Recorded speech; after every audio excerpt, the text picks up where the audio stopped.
how do athletes emotionally regulate themselves? And I'm going to pick two instances in the sports world because I want to look at what we just saw happen with like Rory McIlroy. And I think it's very reminiscent to what we saw with someone like LeBron James when he first lost in Miami, where it's almost like a suffocating feeling in athletes that care so much, put so much into this, are dying to win. They blow, essentially, the Heat blew a 2-0 lead.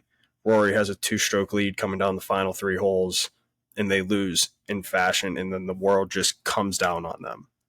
And it's like, as athletes, how do you move on from that? How do you not let that tank your career? And where do you develop those skills? You got to be pretty special to be in that position to start off with.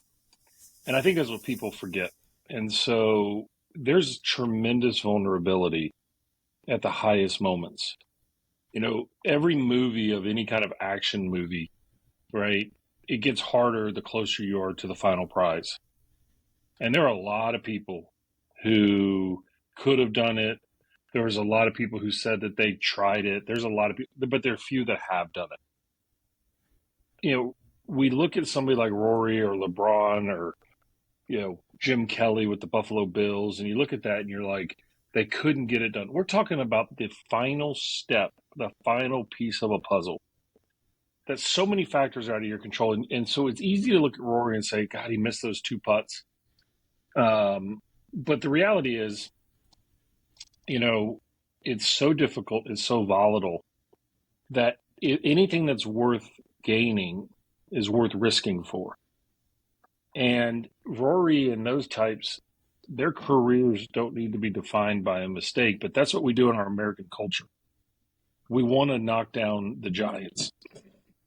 I think we do it because it makes us feel better. But the reality is those types of players will retool, refocus, and re-gear for the next moment. But I never want them to mute their emotions. I want snot in the locker room. I want sobbing in the locker room. Because if we're going to have joy, then we have to have disappointment. And I think it's critical to look at those and say, okay, when I'm in those situations, what changes? And how, not only what changes, but what did I perceive differently? I can guarantee you, if you look at a Rory coming down the stretch, he had more negative thoughts. He had more fear-based thoughts. His mechanics did change, particularly with the putter. And it required Bryson to respond in a way that, let's celebrate the shot that he hit, not the failure of Rory. Okay? If Rory makes that putt, they're in a playoff. It wasn't like he forced Bryson to have to get up and down from almost 60 yards away in a bunker. And he hit the shot. So let's celebrate that shot. But the media narrative will definitely be about the collapse of Rory, and that's unfortunate. Brady, anything you want to add? Because I have a couple follow-ups here. Yeah, no, I completely agree with that. I think each athlete is going to experience it completely different. We know that. But for the athletes, like Brett's saying, like to be in a position like that, one, is an amazing gift in itself. So actually taking that embrace and understanding it, where I heard of it again as a reminder about a week ago, where you have to give yourself as an athlete permission to fail. And that doesn't mean that you're going into it trying to fail, but along the way, Rory, LeBron, like you see them instantly, and their pressers after, like the communication that they're having is instantly, how can I take this, turn it into a lesson, turn it into an opportunity instead of an obligation, and then move forward. Because that's how I see it with the athletes I've worked with, is how quickly can they move on to the next thing? Not that they're disregarding what just happened or anything like that, but they can take it on the chin and move forward, and you can see it in those athletes after the game, or you can see it that they're wearing it and they're still working through it at the moment. So going back, I always, real quick to that point, Brady, I look at athletes in 4 different buckets, and I'm going to put them in animal terms. As pressure builds, that's where we make our biggest difference. The first type of athlete is the ostrich. When the pressure builds, they put their head in the sand and hope it gets away from them. Okay, the second kind is the possum. Now, I don't know if you've ever come across a possum. We have them in the Southeast. They're pretty ugly looking dudes. They look pretty badass, but they play dead when pressure hits. It's their only defense. The third type is we have a bunch of armadillos that walk around. They look like badasses, but as soon as it gets ugly, see, the possum doesn't believe in what they actually have. The armadillo puts up a false front. And as soon as pressure hits, they roll up under their hardened shell because they don't want to expose themselves. But to be great, you got to be like the lion who sits on the rock, who's got all the scars. When you look at that badass lion that sits on the rock, who's taken over the pride, they have battle scars, right? Nobody, and we've trained our youth right now, and we've done it with all the over specialization. We've done it with all the youth travel teams and the transferring and the moving around. Is that adversity is a sign that you're short, not adversity is the invitation to development. And that's the problem. A couple points I want to pick up on here. First, you talked about, Bhrett, when your athletes fail, you want to see the tears. You don't want them to control their emotions. You want them to let it out. And then to like Brady's point, it's like, okay, well, now how can we take this as a lesson and how can we move on and use this failure? So how much do you indulge in those feelings, those emotions? How long versus at what point is it becoming destructive to you? Well, when somebody comes off the field, the court, whatever, the last thing I want to do is soothe them. And the last thing I want to do is try to get them to feel a certain way. I try to give everybody 3 to 4 hours of processing. Sometimes it takes 24 hours. And I'm not going to be up them, and I'm not going to be like, it's okay. It's not okay. It hurts. And, I think we have to look at that and allow people to process things the way that they need to process them. If immediately we go in and soothe them and make sure they're okay, then what we're telling them is the depth of those negative experiences aren't worth your time to delve into them. And in those moments, we start finding some of the strengths that we truly have. So I let people go. I want them to experience what they feel. I don't want them to get destructive, obviously, but I want them to kind of allow those emotions and those thought processes to cycle. And to go from like, I don't think I can do this again. The climb is so tall. I want them to have those thoughts because eventually it'll turn as like, well, that's all BS, man. Let's get back to work. And I'd rather them call me with their motivation than me motivating them to face it. They're pissed, be pissed. One thing that we do, I think in today's world, I hear this all the time. There's way too many times that we're trying to coach emotion out of people. Emotion is what makes us separate from other animal organisms. Okay. It contributes sometimes in a positive way, sometimes in a negative way, but to our decision making and our ability to focus and work. Emotions are who we are. Some of us are very quick to be emotional, but we have to understand emotional discipline. Others, it takes a lot to light that fire, and we're very process oriented. But we need to be who we are. And if somebody's emotional, as long as they don't disrespect the game, their teammates, their opponents, I'm okay with it. I couldn't agree more. Honestly, I think that people need to experience this to the fullest. However, I do think, and Brett's been a part of many sports, but in basketball that I've predominantly been a part of, they kind of tend to look at it, you have tomorrow, you know what I mean? But you have tomorrow for another opportunity, and that's golf as well. But it's such a fast, rapid turnaround with travel and everything going on. I kind of think of it as creation, part of their routines, a part of how they handle these things is give yourself the opportunity to fully embrace that. If you just had the best game of your life, like sit in it, live in it, evaluate it, digest it. But on the flip side, if you just played the worst game of your life, again, let yourself experience this, don't quickly just deflect, go on to the next thing. I mean, but I see it as how is this added to a part of your routine post game? But I also see that being a challenge for some who can't just experience it to the fullest and move on to the next day without living in it a little bit more and more. Now, that's probably a different conversation, but I completely agree with Bhrett where I think to move on and take the lesson into the fullest, you got to live through everything that you just experienced. Is there any value to stoicism then? Because it seems like everything we're talking about here, and maybe I have a misunderstanding of stoicism, seems to be kind of anti of that stoic belief. I think stoicism has been misunderstood, and stoicism is not the experience of emotion. Yeah, I think that's how we portrayed it, is that we're in the face of challenge or opportunity, we have no emotional experience. That's not stoicism. Stoicism is I can face anything. Okay, I don't allow an event to dictate my emotion. All right, now it will for a short amount of time, but true stoicism is I can respond and I can answer it and see the understanding of it. And that was a pretty big distinction for me. I spent a little time with Ryan Holiday and having those conversations, because I asked him, I said, do you ever feel frustrated in what you do? And he said, look, and this is right before Stillness Speaks came out. And he said, look, I've never been a New York Times bestseller. I go give these talks on these national stages and I see other speakers who are bestsellers. I know I sell more books than they do.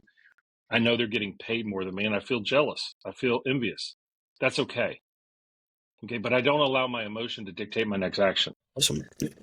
Now, something that you also said is after athletes think, oh, the hill's too hard to climb, I can't get there, and then it quickly changes into, that's BS, let's go do this. Is that natural or is that developed? Because I see a lot of talented athletes in interviews, post tough games, post great games, and you can tell they just get it, right? The way they handle the process, the way they conduct themselves, they just get it. And then there's other athletes, you see how they experience failure, how they handle the media, and it's like, I'm not sure they fully get it, at least yet. And how much of that is natural? How much of that is upbringing? How much of that is developed through working with people like both of you guys? I bet Brady can provide some insight in a locker room of mentorship, right?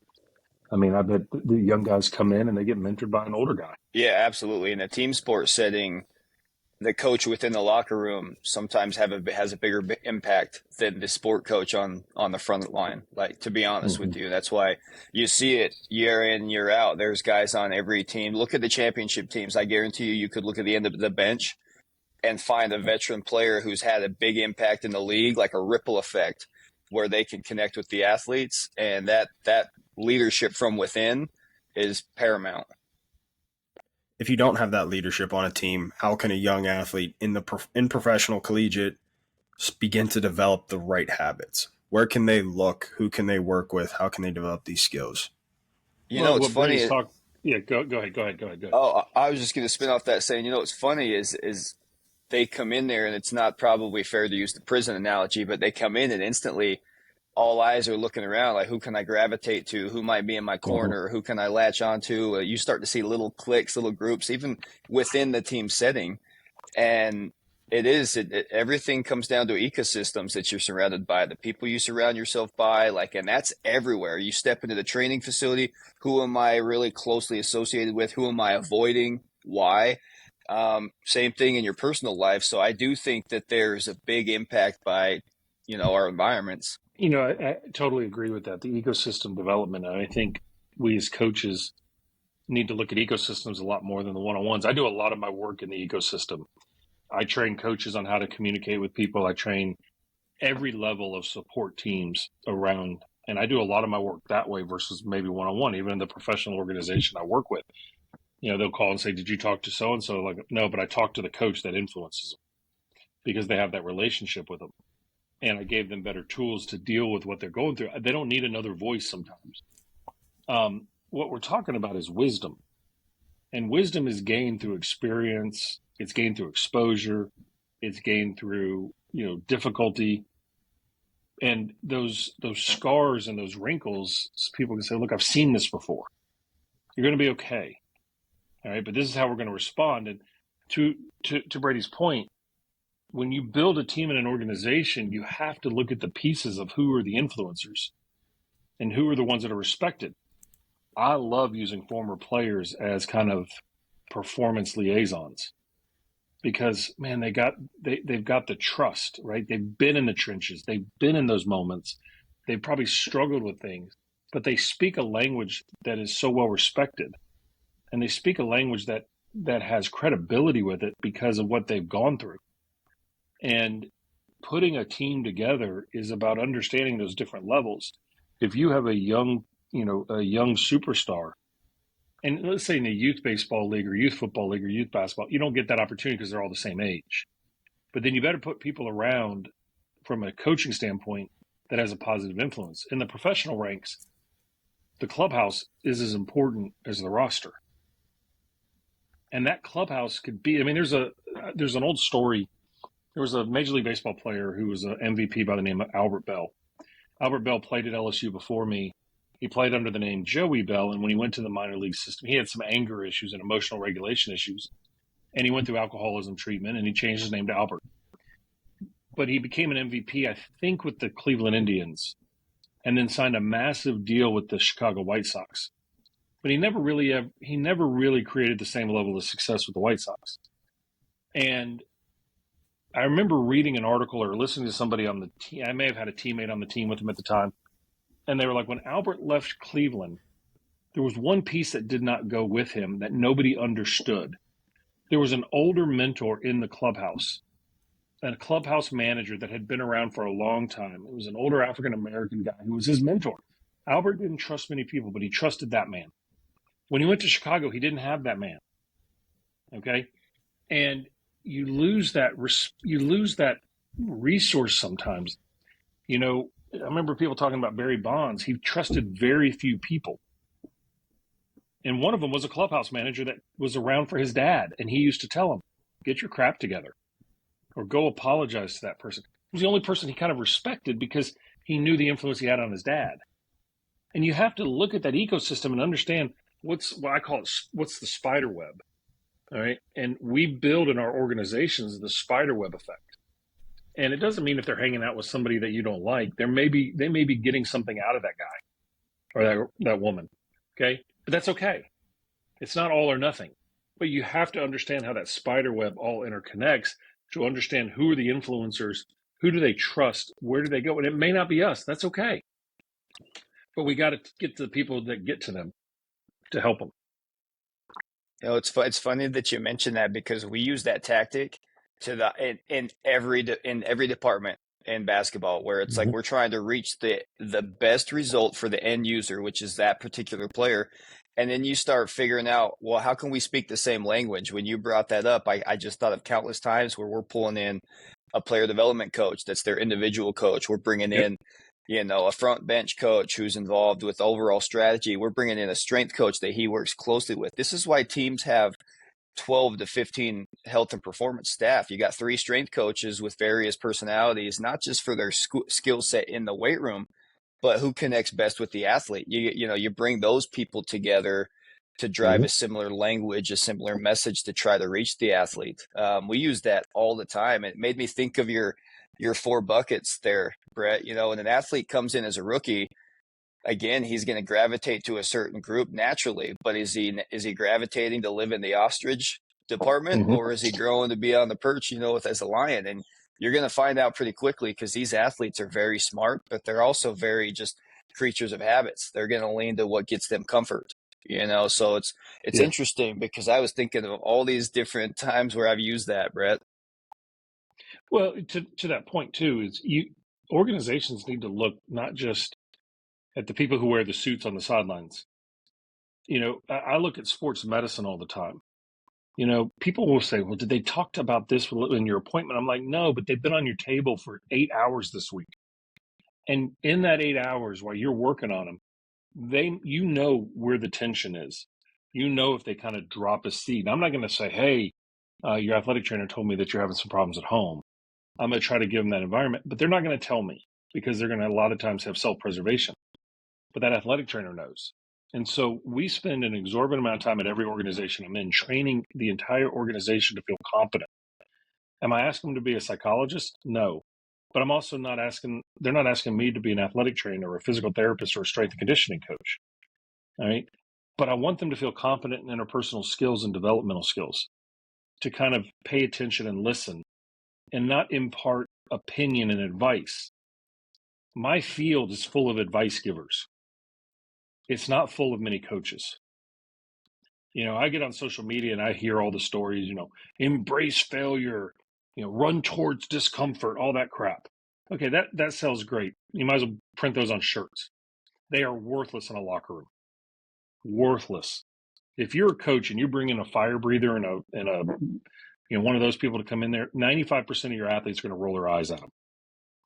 Go in there and talk to them about how to develop relationships, communicate, build safe grounds, demand a lot out of them, and things like that. And you're always going to be better, and do that at every level of the organization. Tell me a little bit about why some of that stuff's useless. Did it work on you? Maybe for a moment. It's like those rah-rah speeches. Yeah. It works for a moment. And you get your emotion up, and then you go back to life, right? But, my field is full of mindset gurus who stand outside of private jets that's rented or it's borrowed. They drop their names of everybody they've worked with. I had to laugh the other night. How many people have claimed Steph Curry as one of theirs in my field? I swear to God, every time I look up, if they've been in basketball and they've been in a private clinic, Steph Curry is on that list. Train Steph Curry. And I'm not saying that, but I'm like, I'm very jaded in my field because I've just seen the frauds for so long. It's like I remember listening to somebody in my field saying, you got to get to a spot where you don't care what other people think. And I'm like, but that's a human drive. Like we do that. Like the only people who don't care what other people think either is one of two things. Either they don't think enough of you to value your opinion, which means that they're extraordinarily narcissistic, or number two is they're a sociopath. Okay? We care what other people think. We got to learn how to compete while that matters. And I always laugh at the people who do that, and then they're checking their likes on Instagram. So the reason I say that is look for authenticity, look for individuals who build relationships and pour into people. They don't give advice. And if they use, well, what I did was so-and-so, that's not advice. That's not coaching. That's peacocking. Move on. So when is the right time to give advice? Advice or coaching? Or like coaching, excuse me. Well, every day, every moment of what we do. Can you make a distinction between advice and coaching for me? Well, advice is telling somebody how to ride a bike. How did you learn how to ride a bike? That's a bad analogy for me. I don't know how to ride a bike. So well, we need to teach you how to ride a bike. But it's like swimming, right? When you get out there and learn, I can kind of show you, but I can't give you advice like balance, move left, stay right, kick your right. That's advice. Okay? Bicycling is, hey, when you fell, what did you feel? All right, and how are we gonna try to ride our bike to not fall, or are we gonna ride our bike to, and what can we focus on the next time? Coaching, there's a concept in psychology called motivational interviewing, which is accepting resistance as the standard and helping people move through their readiness to make a change. That's coaching. How many times has Brady sat in the office with somebody with the upper level, and they're like, this guy's got to make a change, he's got to make a change, and all of a sudden, when the guy is ready to make a change, then they make the change. But if they don't understand the why and the how and the what, and it's not tailored to their development plan, just throwing advice is like looking at billboards on the side of the road. Not one of those ever motivated me to do anything. That's actually real quick, Brady, before you, because it's a big transition that when the athlete is ready to make that change, then we can make that change.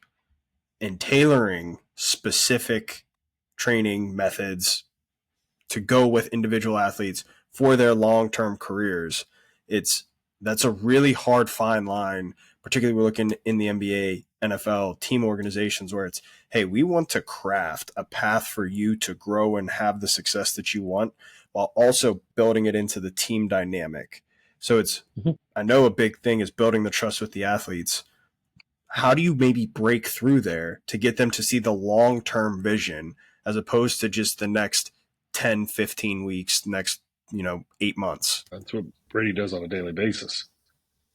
Yeah, that's a complex puzzle we're putting together each and every day, honestly. And that's not going to change anytime soon, And, Bhrett, the example you brought up on the training room table is the exact reason why I got into this side of things a little bit more, is because you become, as the athletic trainer, as the strength coach, you become the psychologist at that moment. And that was why I wanted to learn how to do these things at a higher level, because I was spending an ungodly amount of time with a guy on a table going through a year-long rehab, if you will. That's a lot of time you get. And it's that space between that's so critical, like between reps, and it's such a skill set. People are doing this at the highest level, And I can think of like a dozen people right now that I've learned more from their ability to foster these relationships in the middle of a rep of doing, rehab. And it's really powerful stuff. And so, but Colin, to your kind of point in question, when is the right time? I mean, that's moment to moment, day to day. And Bhrett knows this, that depends on the individual and the coach they're working directly with. So Bhrett probably knows this really well, but there's this thing that's called the trans theoretical model, Yep. stage of change. And it's really, you just have to know where the player's at. You hear it all the time. You got to meet them where they're at. Well, I've had a workout on the board, a strength conditioning workout for the day with a player. And I know certain players, the moment they walk into that training facility, I can tell a certain mood that they're in. And I'm either revving this up and this is the perfect program for the day, or I'm wiping that clean and I'm changing it because I know that dude just walked in not ready to go. And so you just got to read the room really and know where the player's at and if he's actually ready to embrace this coaching that you can give him. And if not, to Brett's point, you just kind of have to sit through it with him. To that point, trust me, trans theoretical model is ingrained in everything I do. I mean, I was trained in behavioral medicine, which is where it came from, and did my internship at Brown, which had originated at University of Rhode Island. So let's just say it's imprinted on my feet. But a couple of years ago, I went in and gave a talk at a university to the football team, to the football coaching staff, and the athletic director called me afterwards and said, very well received. That was awesome. But a couple of the football coaches called me and said, so what? We just want to give in to our players all the time. And I'm like, you just missed the entire point of that conversation. Okay. You can yell at somebody, you can get after them, but if you haven't built trust with them, you can't coach them. Okay. The kids, our youth today, our players today, they don't know how to receive coaching because everybody's been telling them how awesome they are and how great they are and all the other stuff. So the first time they receive coaching, many times it's critical because there is a critical element to it. Okay, you're at A, we want to get you to B. There's a gap. Well, just like if I get a paper from a teacher that has 100 red marks on it, I'm going to see the negative on that and fixate on it. That's human nature. So you have to train them on how to receive feedback. Look, I'm going to give you some. I'm going to be tough on you. Bob Starkey, who's assistant women's basketball coach at LSU, been around the game for a very long time. Used to coach the men under Shaq when I played ball. I was in school with Shaq, and then which I think is a pretty good guy in y'all's world, Brady.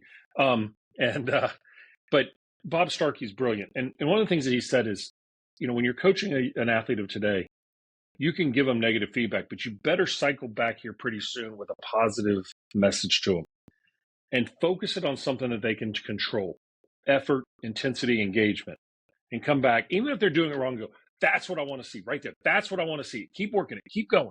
Okay. Because if you shake them, and I call it their snow globe, if you shake their snow globe, it's not going to immediately calm down. I mean, they get their resistance up. But once you build trust, it's important.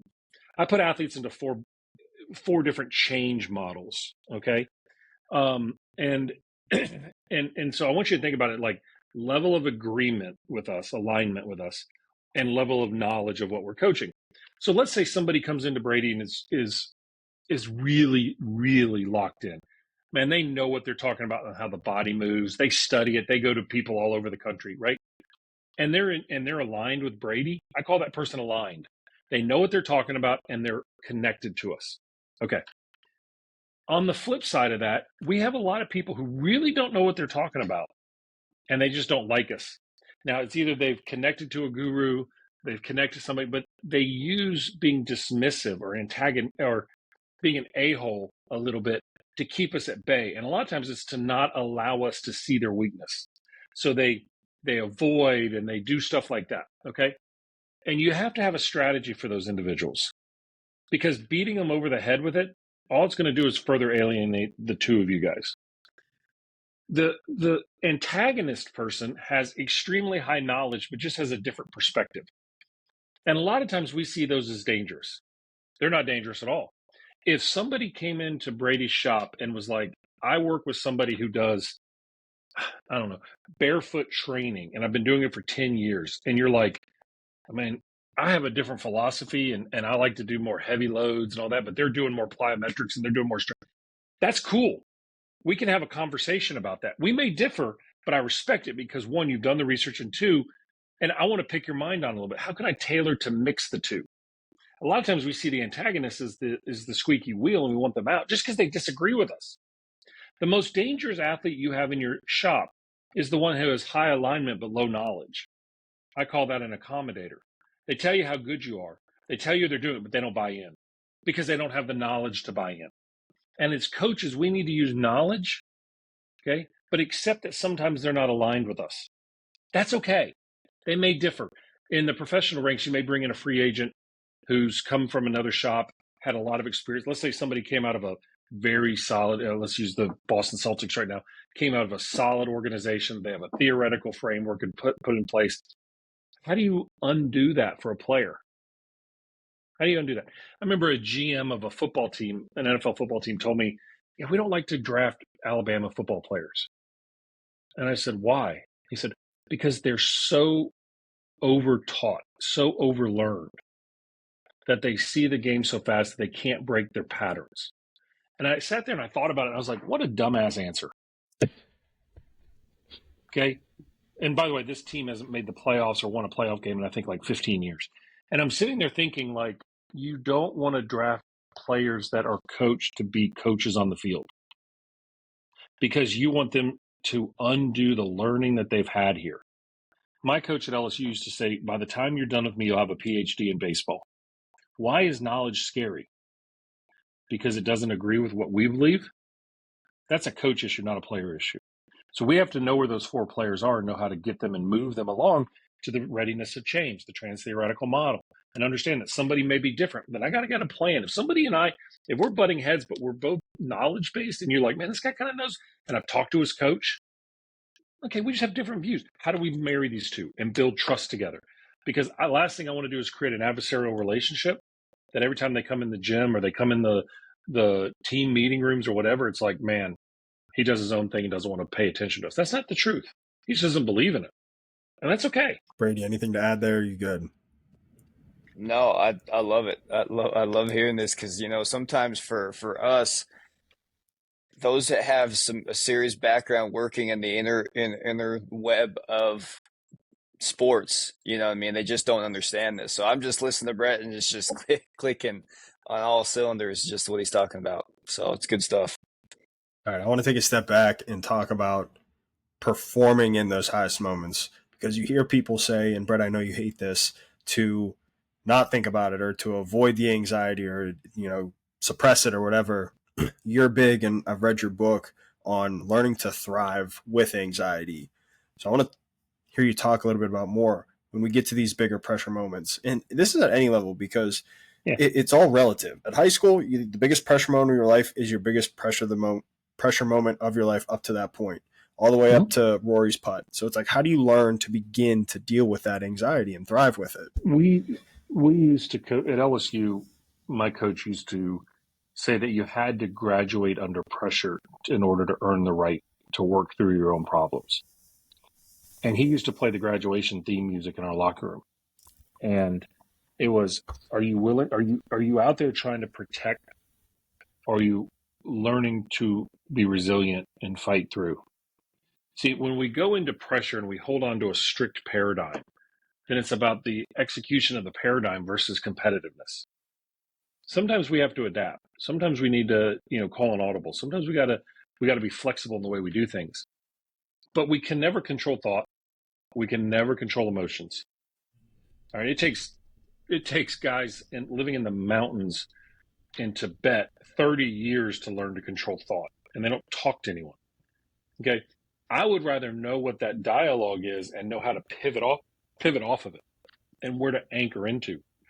What I mean by anchoring into is like, this is my truth. This is what I do. So I remember the band director at the University of Alabama at the time. I had him on my podcast many years ago. And I was really reluctant to have this guy on because I was like, what's a band director going to teach me, right? He's going to wave the stick and we're all going to sing in unison. That's what I thought he was going to talk about. No. He said, this is a gentleman who was a world-renowned French horn player who developed, ready for this, the yips of the lips. He'd lost his ability to play music in front of people because he got so technical in the way he was doing things. And he worked his way back up and got through it. And he said, my anchor when I walk out there, I can't control the anxiety. I can't have the fear. I always want to put out the perfect performance. And he said, in that audience, there may be 3 people that can hear perfect. The vast majority can't.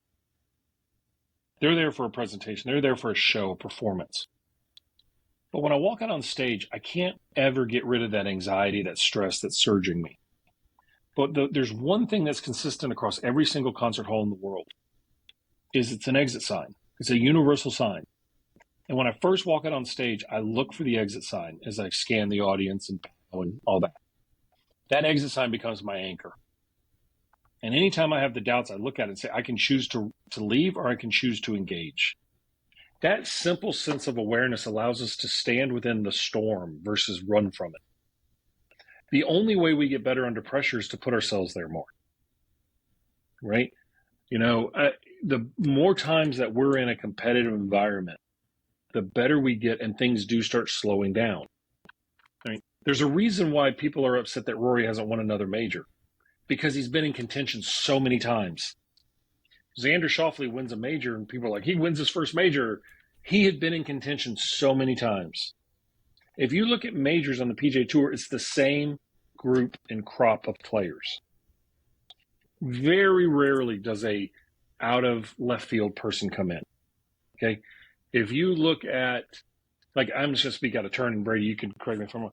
Like, I look at the Lakers and think of what a disorganized organization that is. There's no philosophy. And you can read Magic Johnson's tweets and you can tell it's driving him nuts as now an owner. There's no organizational structure to get players better under pressure. They're playing all-star games. And yet, if you look at the Celtics and their ascension, it was systematic. It was systematic of what they did. And you have to look at that and realize that those moments under pressure, we're more than likely going to fail. But what did we learn? Because the person with experience is almost always going to be better than the person without. I couldn't agree. That comes down to even the physical side. A lot of times pro basketball, at least the way there's very little practice. Teams don't practice anymore. And so to Brett's point, we're talking physical practice, your mental game practice, all these things. You have to put yourself in a situation to have this exposure. Because if you don't have it, you're never going to be able to fight through it when it matters the most. And especially when you're relying on a team atmosphere. You know what I mean? There's 5 players, there's only one ball. There's 10 players out there, there's only one ball, right? So having certain practices for these guys, even on the court, like when there's a stoppage, there's a free throw, there's a timeout, there's all these different little microcosms during the game where there's an opportunity for players to gather themselves and figure out where we're at in the game, where am I currently at in my status, and then move forward with that. Like, these are healthy practices that most of these guys have never thought of to get them re-engaged, to get them figure out what is actually going on. Because, man, in basketball, it's a fast-paced game. Before you realize that it's halftime, and I've literally had players walk off the court and look at me and go, what just happened? We were just up 15. Now we're down 10. Literally asking that, like, what just happened? And it's interesting that Bhrett brings that up, because I'm starting to engage in a lot more of these conversations, again, as a group with coaches. How can we collectively understand our players and be on the same page, same language to actually coach them? Going back to the last concept we were just talking about, when is the right time to coach them? I mean, it's in the heat of the battle, but also what Bhrett just said, like, they've got to be comfortable being in that battle. And so hopefully what the coaches are doing is they're setting those simulations up so that they're practicing and experiencing it a little bit each day. But in the NBA, that's not very common anymore. You're just playing, and then you're watching film, and then you're playing again. So, but that's not a bad thing either. You're getting exposure, but you're only just getting baptized by fire in that setting. Mm-hmm. There was a national championship coach in another sport. We were talking one day over dinner, and he coached one of my professional athletes in college. And I said, what was the most valuable thing you did? And he said, 72 hours after a big event, we would all get in a room, and I would say, okay, tell me what you were thinking when that happened. And he said, I didn't do it as a way to, like, film study berate a person. Like I understand why that happens in film study, but what it does is it creates an adversarial fear-based model that nobody wants to be called out in film. Okay. If you have trust with your team, you can say, what were you thinking in that situation? What were you cueing on? What were you seeing? Because there's more than likely somebody else in the room that has to put themselves in that simulation. And if you don't share, listen, in medicine, they have what's called M&Ms, mortality and morbidity conferences. After a tragic outcome or a less than ideal outcome, a lot of times surgeons will all get together in a room and say, okay, what happened? What were you seeing? It's not a blame game. We must learn from one another's. They have after action reports in the military. There's no feelings. We need to talk about it because the shared collective growth of what's happening there is critical. And if I can learn one thing from somebody who's been there before I've ever been there, then maybe I'm one step further. And coaches too often follow the antiquated approach, which is the browbeat down and almost embarrassment to get. But what you're doing is you're getting players who are trying to avoid being on that call. And I get it. It's a show of dominance. And I'm not against getting in somebody's ass. Trust me. I'm not one of those guys. I don't want anyone to hear this and say, oh, it's a soft. No. If you have trust, man, you can go to town on somebody. Okay? But if you also use those moments to say, hey, look, let's take a look at here what happened. We were up 15. Now we're down 10. There was a defensive moment that happened. I think most games, most outcomes have 2 to 3 inflection points during the course of a game that you can see where something is going to shift. The job is not to prevent those inflection points. The job is to be ready to deal with them. So if you watch a fight, if you watch a basketball game, you watch a hockey game, there's inflection points.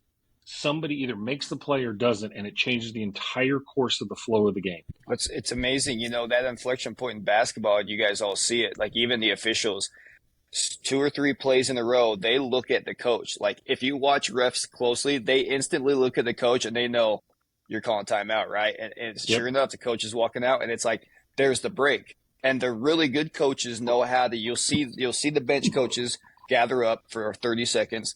They'll talk about it. What are you seeing? What are we thinking? Then they go, and if they'll have the right conversation with the players. To Brett's point, they should know exactly the language that should be used in that moment to bring them back to this moment and move forward. But I'm curious to hear Brett's take, because if you're a pitcher on the mound, if you're on the Sunday golf round and you're Rory going through that, like you don't have the opportunity to realize your own inflection point is happening.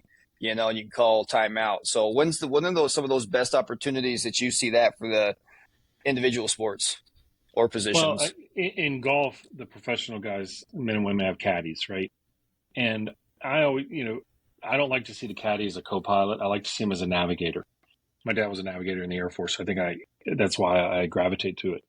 And I don't mean that as to demean the caddy, but they're not co-pilot. They're not swinging the club under pressure. But they're telling them where's their stress, where's our strength, what are we capable of. That's some of the feedback and the negative feedback that tends to come towards Rory's team with his caddy, Harry Diamond, who's a friend of his. And when he put him on the bag, that's what he needed.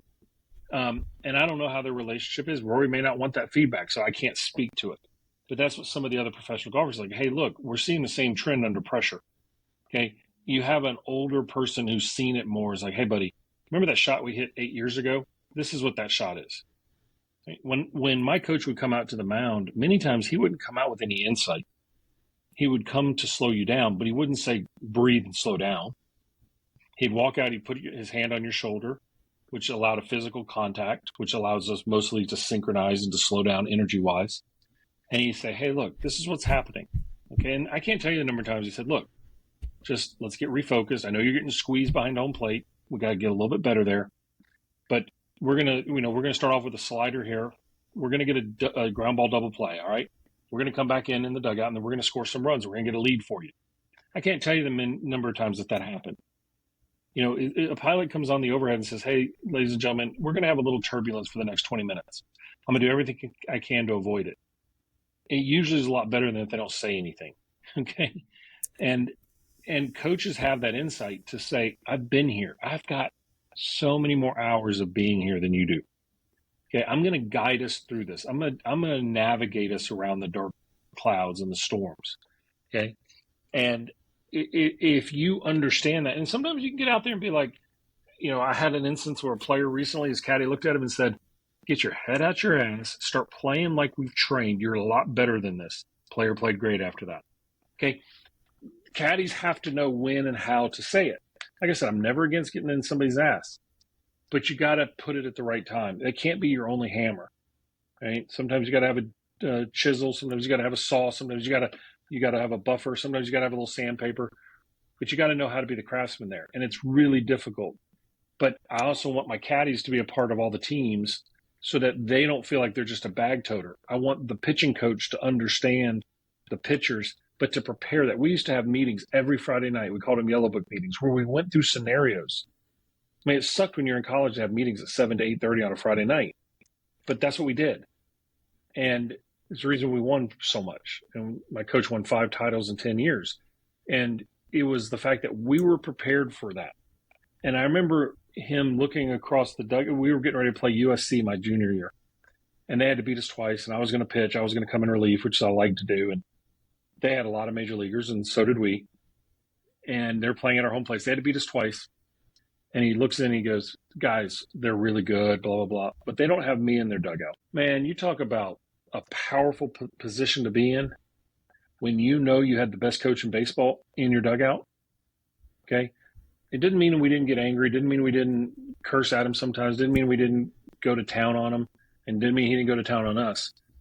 But he prepared us for those moments. And he used to always say, "Man, you need to visualize yourself being the star of your own movie. Because if you can't see it, you'll never achieve it." And we had a quote that was that we use forever. And it was from Paul Meyer. It was, "Anything you ardently desire, sincerely believe in, vividly imagine, and enthusiastically act upon must come to pass."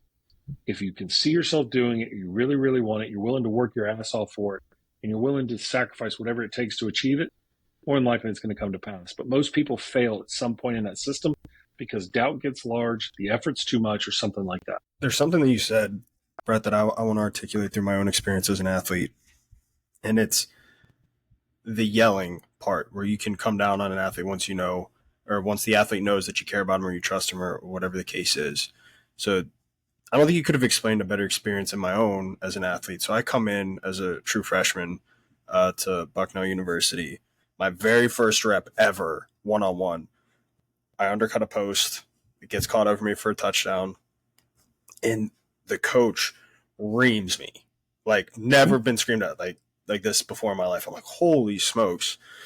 And so for the entirety of that year, and so to give a better understanding, he MF'd me, said, "I'm not good enough. I'll never play here. If I ever undercut a post again, they'll never play me." Lo and behold, I become a starter within a week as a true freshman.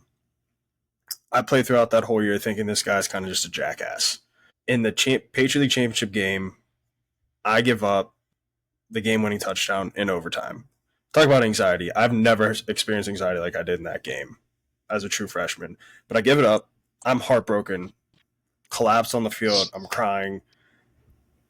The first person to come to me was that coach, put his arm around me, pick me up, and let me know he cared.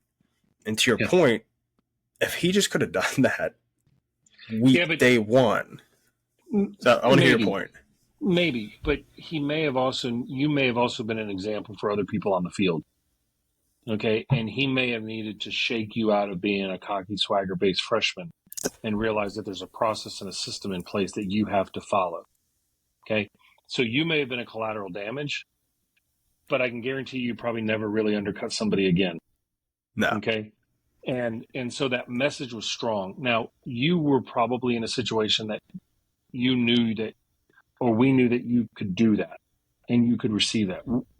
If you don't know who your players are, their backgrounds, and know how to coach them, then you're going to miss. And some coaches get it pretty inherently. Some coaches get lucky. But the best coaches are prepared for what they know. They know, do they have a strong person in their life that gives them direct feedback? Is that person a father? Is it a male surrogate? Or is it a mother or an aunt or a grandmother? You have to know those differences, okay? So if somebody comes, like I was raised with a dad in the military, there were standards. But I was also trained to believe and trust people of authority. And you go there and you look at it and go, okay, I have inherent trust in you because of who you are and where you are. And maybe that's naive now, but there are certain people who earn that right.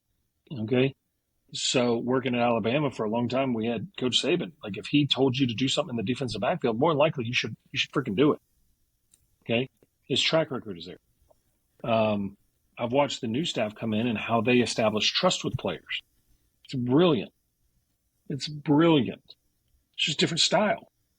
And so it's never wrong. The thing is, how do you respond? If he had lost you on that line and you didn't respond to that, he probably would have met you somewhere in the middle. Now, you may have been terrified, but it was a seminal moment in the way that you prepared that allowed you to have success over time. Right? But he needed to shake you up and get you probably out of being the best athlete on the field to now being one of the athletes. Talent can overcome so many deficiencies until it can't. No, that's incredible because we have a fantastic relationship. There's nothing that he could ask me that I wouldn't do if I had the power to do it now. Yeah, 100%. But just wanted to highlight that because it's both sides of the coin. And I'll never forget the people that were there in my lowest moments, and he was there. Yeah. And you learn from it. Okay? You learn from it. And more than likely, if you were coaching, that would be one of your big teaching points. We're not going to undercut because it was one of the foundational elements of what you had to do in your position. Okay? There were certain things that we had to know. Like 80% of the time, if you throw to first base and a pickoff, the next pitch is a ball because pitchers lose their focus and attention. All right? 62% of the times, if you walk the leadoff batter, they score. You had to know those things. And the reason for that was to know how to navigate it. Well, I know we're crunched for time here. I'm going to want to do a part 2 of this because you two are great. Sure. Want to thank you both for coming on. Is there anything that you two want to promote? If people want to find you, they want to get to you, how can they do so? It's the easiest thing, go to my website. I got courses on there. I've got a great course that I've done for coaches called the Catalyst School about how to be a catalyst in somebody's life. Check it out. It's great. But other than that, it's just an honor to be here. Yeah, likewise. Like all my socials are Coach Brady Howe and kind of working on some of those resources as well. But yeah, I'm just starting to put myself out there a little bit more so that I can help support all the athletes that I currently work with and I've worked with in the past. Can't thank you guys, enough for coming on. Love this discussion. Can't wait to run this back. Listeners, make sure to tune in next week. Thank you for listening this week. Check us out at athleticfortitude.com. Like, rate, subscribe. Have a good one, guys. Thank you.